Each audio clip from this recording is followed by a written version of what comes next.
Well, right now, we are in the thick of the college football season, and one of the big stories of the season, in case you hadn't heard, has been the turnaround in Boulder, Colorado with the Buffaloes, the University of Colorado. Coach Prime, or Deion Sanders, is getting a lot of the credit, but he is also getting attention for how he is leading young men, both on and off the football field.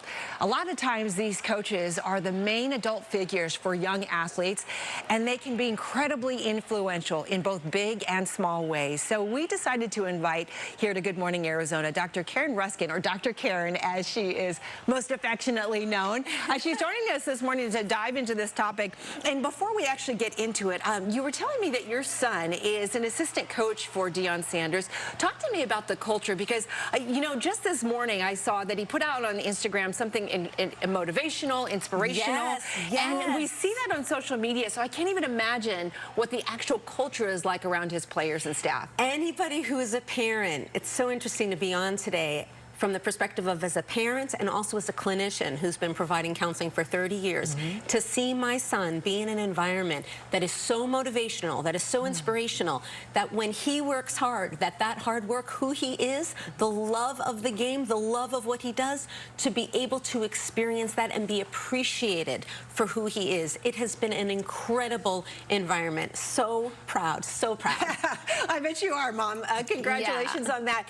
The culture, though, that has been built by Deion Sanders is remarkable, and we often see the results on the field as well. But I think about the character building and the influence that a coach has on a young man or a young woman's life. You have counseled, you know, young athletes as well as, you know, all the way up to pros, adult athletes as well. Talk to me about the culture that a coach can create, and both the positive as well as the negative effects that we can see. Thank you for asking. Yes, so in providing counseling for coaches as well as players at the highest level as well as young athletes, the consistent theme is, if you have a coach who truly is mindful of who you are, it not only makes a difference in that boy and a boy who's becoming a man and a young adult's life in the moment, mentally, who they are,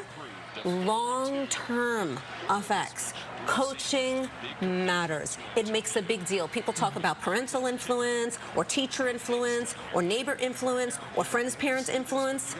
Coaching influence, truly game changer. And as we know, the mental health behaviors and symptoms of males are not the same as females. There's a difference in terms of distraction, in terms of often drug abuse or alcohol abuse, in terms of anger management issues, in terms of concentration. And so being able to have a coach that knows how to manage that and help them to become a man is unbelievable. So as a fellow sports mom and a psychologist as well, psychotherapist, yeah. Thank you.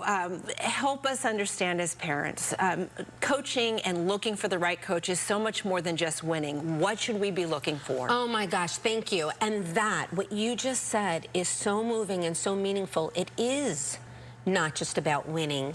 In an industry that is about winning, it is not just about winning.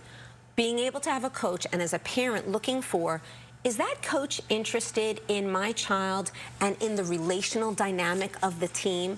Is that coach conscious of what he is saying? And I say he because right now we're talking about males in sports, and obviously there's a whole nother topic for females in sports, but males right now, in terms of how he is affecting his team.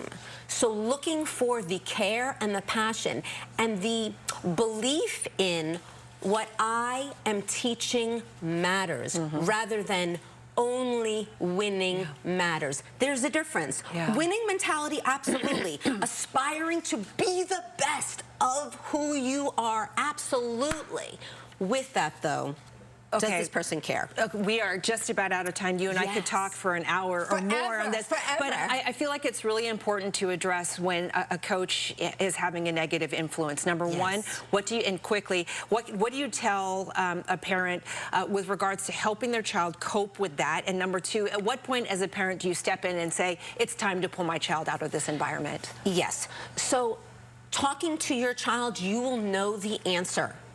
your child's voice matters. And if you ask, they will tell you how they're feeling. The difference is a parent who ignores the voice of their child and says, well, you just got to stay in it. Not necessarily. So that's the key with regards to the answer with regards to parents. And bear in mind, it's not just about sports. I mean, there are other activities, whether it's a musical environment or anything else. I mean, you as parents know whatever environment it is. Today we're talking about sports, but whatever the environment is that you have an influential other in that person's life, know what your child is feeling, listen to their voice, and respond to it accordingly, and support them, because the child's voice matters. Bam, that's it. Dr. Karen, great conversation. Thank you so much. It's such an important topic. Really appreciate you this morning. Thank you.